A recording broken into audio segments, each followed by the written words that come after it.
안녕하십니까? 하나온 문학관 TV를 진행하는 손흥섭 시인입니다. 시청자와 문인 여러분, 오늘도 함께 해주셔서 감사합니다. 여러분, 제가 제공하는 방송을 보시고 조금이라도 도움이 되셨으면 좋겠습니다.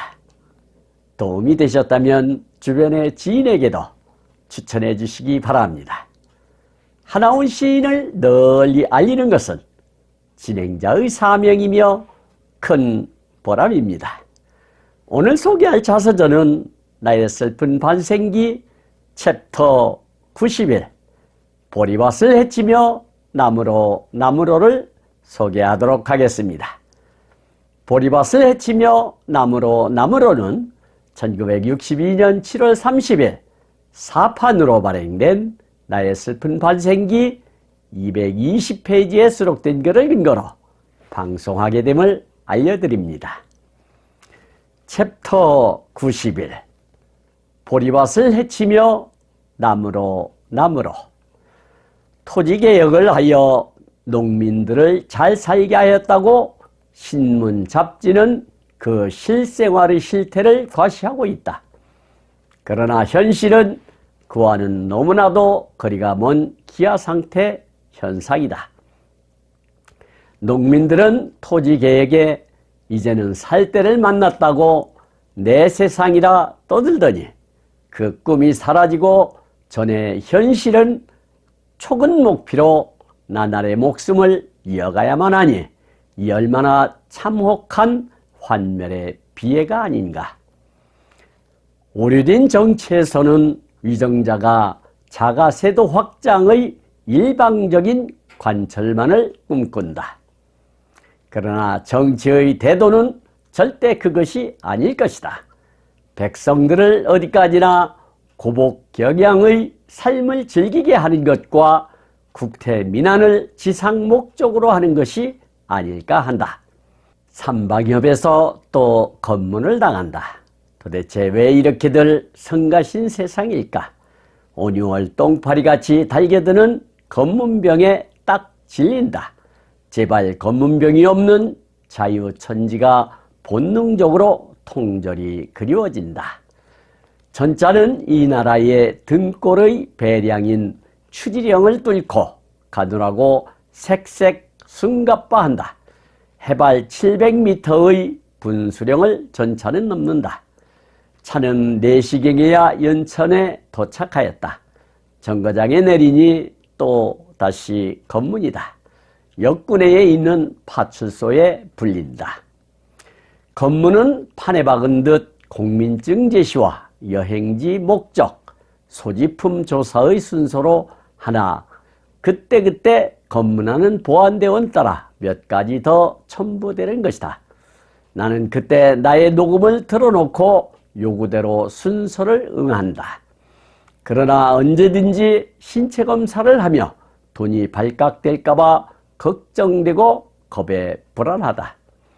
여기 연천 종점의 검문은 까다롭고 심하다. 나는 하는 수 없이 최후의 방법으로 궤양이 마구 터져 붕대로 각반치듯이 한 다리를 걷어붙인다. 보안대원은 아 하며 2번 다시는 보기 싫다는 듯이 어서 가라고 손짓하며 자기 입을 가린다.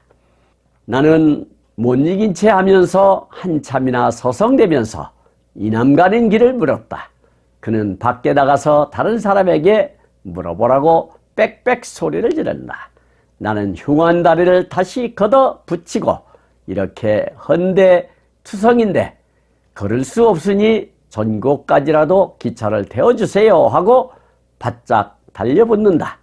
그는 문둥이가 무슨 기차를 타려고 해 하며 호통을 부리면서 어서 가! 라고 야단이다. 나는 그의 쨍쨍한 소리를 뒤로하고 전곡길을 아프고 부자유한 다리를 끌으면서 누렇게 익어가는 보리밭 사이를 걸어간다.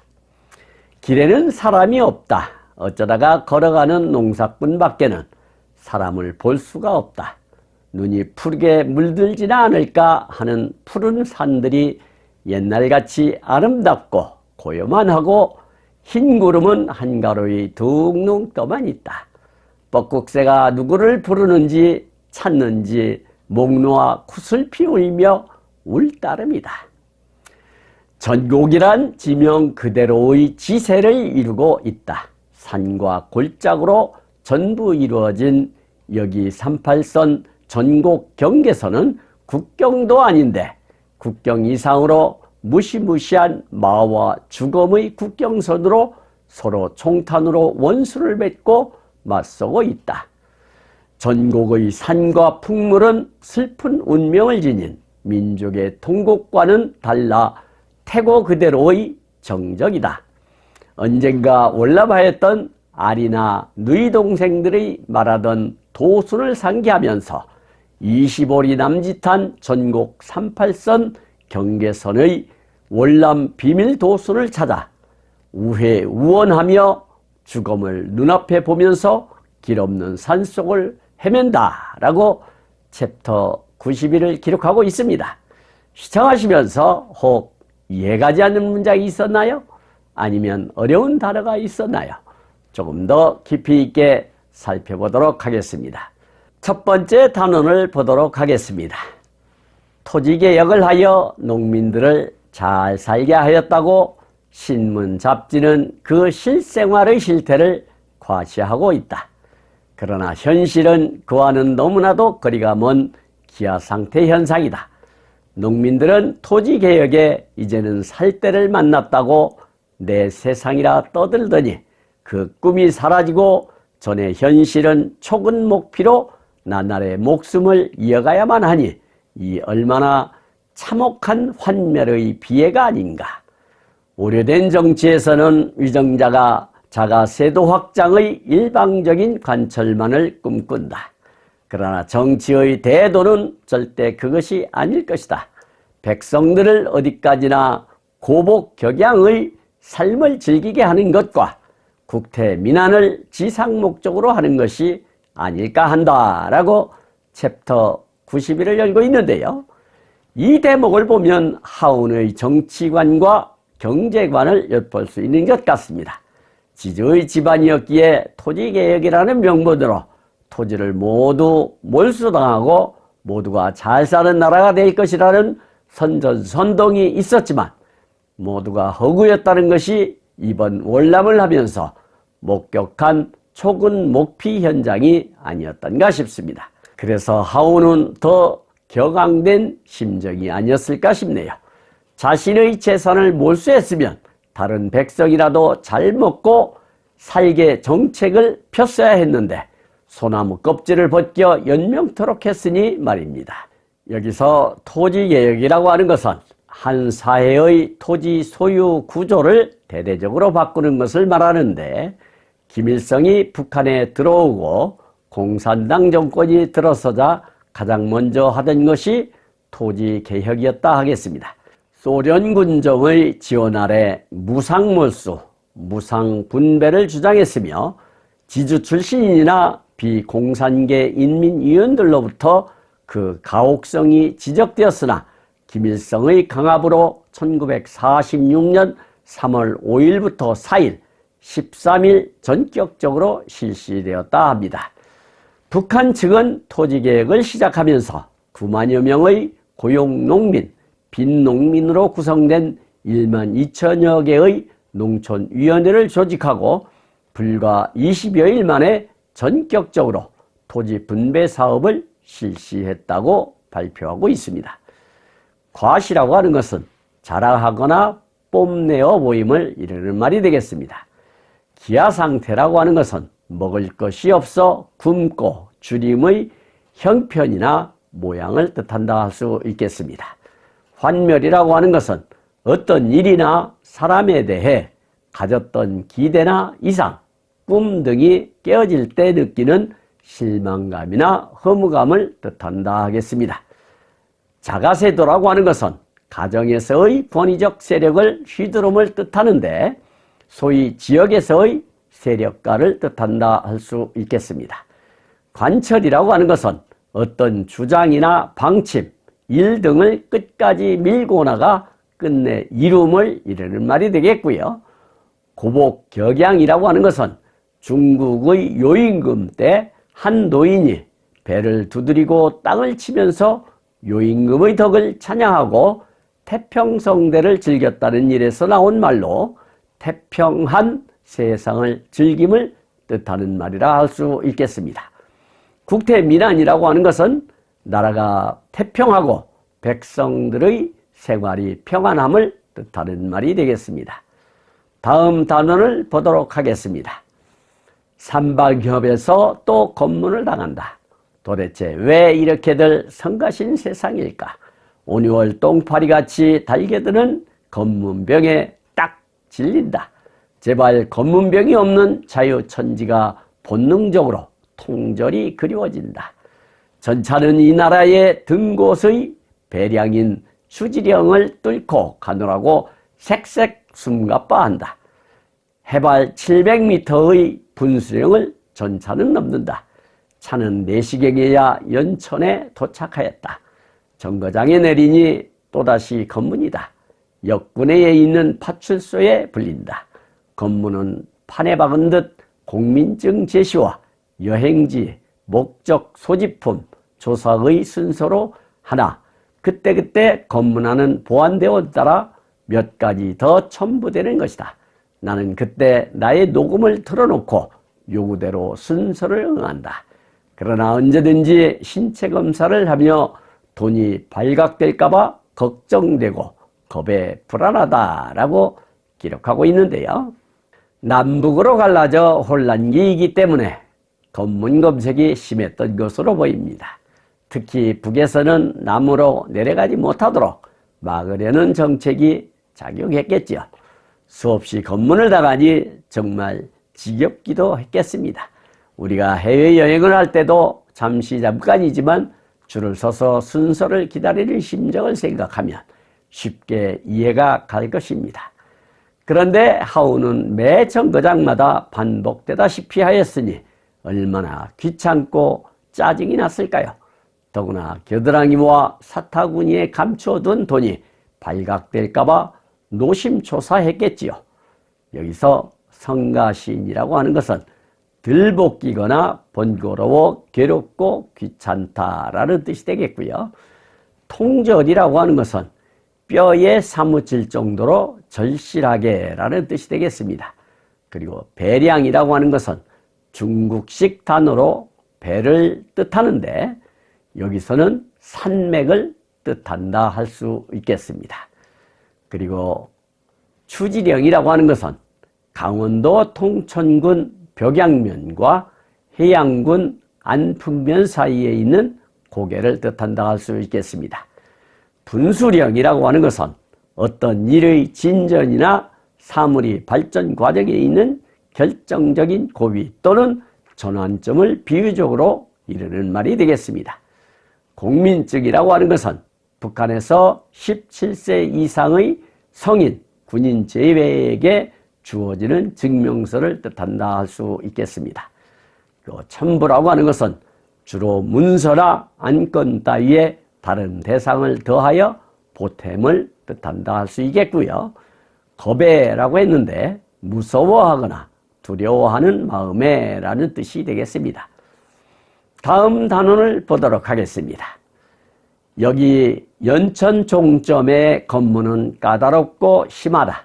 나는 하는 수 없이 최후의 방법으로 궤양이 마구 터져 붕대로 각반치듯이 한 다리를 걷어붙인다.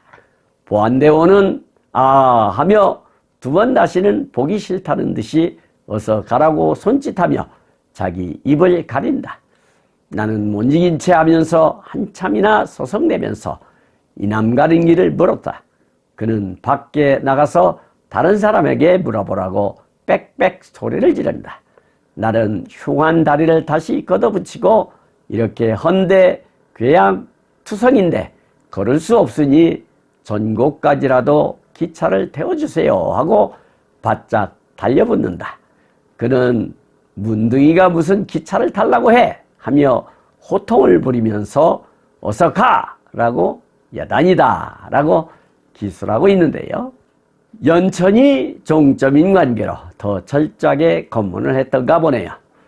그래서 하우는 비상한 꾀를 써서 문둥병으로 골마 터진 부분을 보여주니 보안대원이 학을 떼고 내쫓다시피 했던가 봅니다.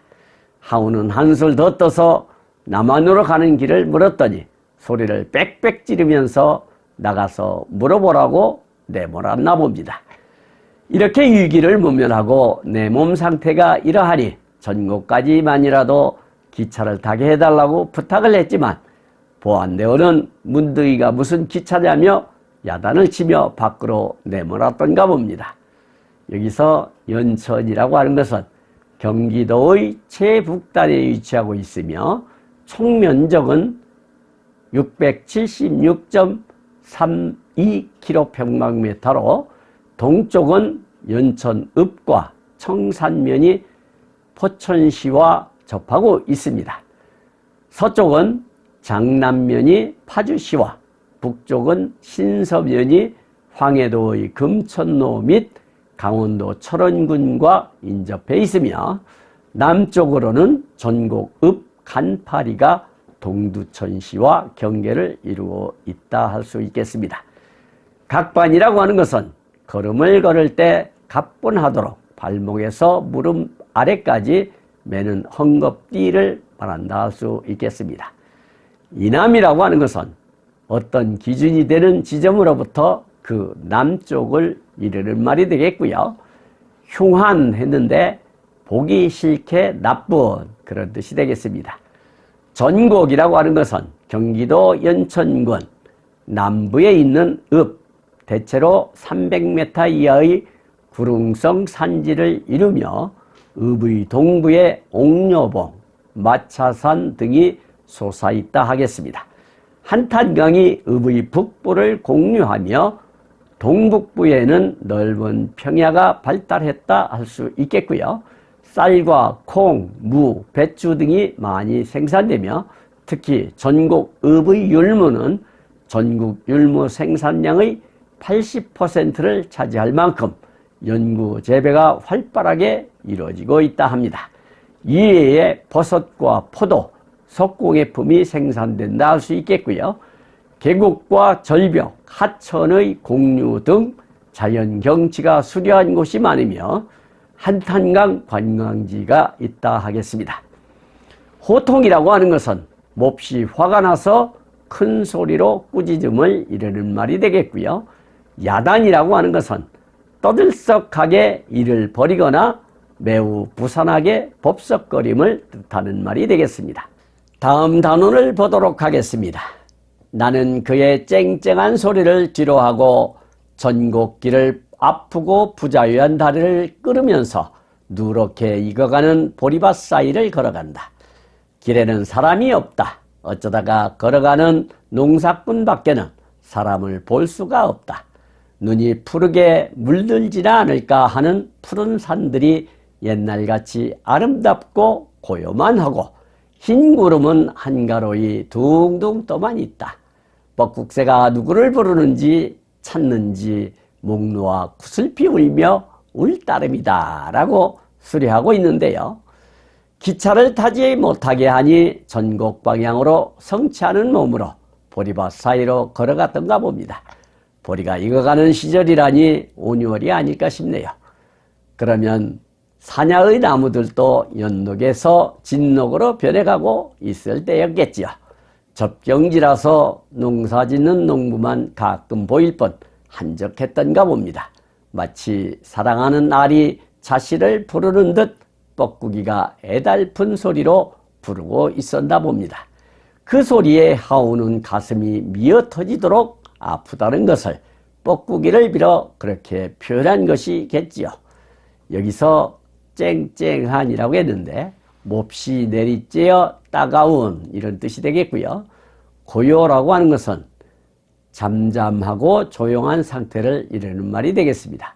뻐꾹새라고 하는 것은 두견이과에 속한 철새로 유라시아의 아한대 온대에서 번식하고 아프리카 동남부, 방글라데시, 미얀마 등지에서 월동한다 하겠습니다. 사아종으로 분류한다 할 수 있겠고요. 산지와 인접한 개방된 곳에서 서식하는 흔한 여름철새라 할 수 있겠습니다. 5월 초순에 도래해 번식하고 9월 중순까지 관찰된다 할 수 있겠습니다. 여기서 구슬피라고 하는 것은 처량하고 슬프게라는 뜻이 되겠고요. 따름이라고 하는 것은 주로 관형사형 어미 뒤에서 뭐뭐시다와 함께 쓰여 동작이나 상태에 대해서 오로지 그것의 뜻을 나타내는 말이라 할 수 있겠습니다. 마지막 단원을 보도록 하겠습니다. 전곡이란 지명 그대로의 지세를 이루고 있다. 산과 골짜기로 전부 이루어진 여기 38선, 전곡 경계선은 국경도 아닌데 국경 이상으로 무시무시한 마의 주검의 국경선으로 서로 총탄으로 원수를 맺고 맞서고 있다. 전국의 산과 북물은 슬픈 운명을 지닌 민족의 통곡과는 달라 태고 그대로의 정적이다. 언젠가 월남하였던 아리나 누이 동생들의 말하던 도순을 상기하면서 25리 남짓한 전국 38선 경계선에 월남 비밀도순을 찾아 우회우원하며 죽음을 눈앞에 보면서 길없는 산속을 헤맨다 라고 챕터 91을 마감 짓고 있습니다. 전곡은 지형지세가 험난하지요. 평지는 별로 없고 산과 계곡으로만 이루어져 삭막하기 그지없다고 봐야 할 것 같습니다. 최전망도 아니면서 경계경비가 심했던가 봅니다. 알도 몇 차례 하운의 약을 구하려고 남쪽으로 드나든 경험이 있고 여동생들도 그랬던가 봅니다. 그들이 가르쳐준 비밀 통로를 상기하며 25리나 되는 길을 걸었다고 하네요. 언젠가는 하온의 발자취를 쫓아 기록을 남기고 싶은데 그럴 기회가 주어질지 모르겠습니다. 여기서 지명이라고 하는 것은 마을이나 지방, 지역, 산천 등의 이름을 이르는 말이 되겠고요.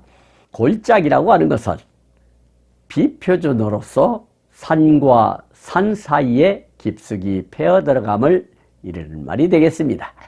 국경이라고 하는 것은 나라와 나라 사이의 경계를 뜻한다 할 수 있겠고요. 마라고 하는 것은 몸과 마음을 소란하게 하여 돌을 닦는 데 방해되는 여러 형태의 장애를 가리키는 불교 용어라 할 수 있겠습니다. 풍물이라고 하는 것은 풍물의 풍에는 풍류, 풍장에서와 같이 음악이라는 뜻이 있다 하겠습니다. 따라서 풍물은 음악하는 물건, 즉 꽹과리, 징, 장구, 북을 가리키는 것이 보통이라 할 수 있겠습니다. 태고라고 하는 것은 아주 오랜 옛날을 뜻하는 말이 되겠고요. 정적이라고 하는 것은 고요하여 괴괴함을 뜻하는 말이 되겠습니다. 도순이라고 하는 것은 일본식 단어로 길, 코스를 뜻한다 할 수 있겠습니다. 우회우원이라고 하는 것은 중국식 단어로 감시자의 눈을 피해 멀리 우회하여 돌아감을 뜻한다 할 수 있겠습니다. 지금까지 함께 하신 시청자와 문인 여러분 감사합니다. 제가 하나원 문학관 TV를 방송하는 이유는 고란과 역경을 딛고 문학의 꽃을 피우신 하나원 시인을 널리 알리기 위해서입니다. 여러분의 주변이나 하나원 시인에 관심 있으신 분께서는 인터넷 포털 다음의 카페에서 하나원 문학관을 검색하여 가입하시면 고 하나원 시인에 대한 다양한 자료를 접할 수 있으며 많은 시인과 문학활동을 함께할 수 있습니다. 그리고 유튜브에서 하나원 문학관 TV를 검색하시면 하나원 시인의 진면목을 발견하실 수 있습니다. 다음 제284화는 하나원 시인의 자서전 나의 슬픈 반생기 챕터 92 마의 38선을 넘다를 소개하도록 하겠습니다. 그리고 광고 말씀드리겠습니다.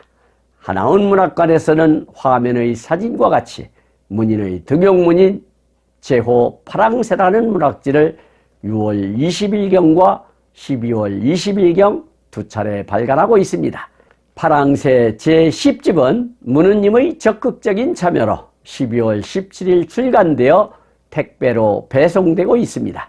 협조해 주신 문우님께 깊이 감사드립니다. 또다시 파랑새 제11집을 촘촘히 준비하여 주시기 바랍니다. 더욱더 알찬 내용으로 찾아뵙겠습니다. 감사합니다. 진행의 손흥섭이었습니다.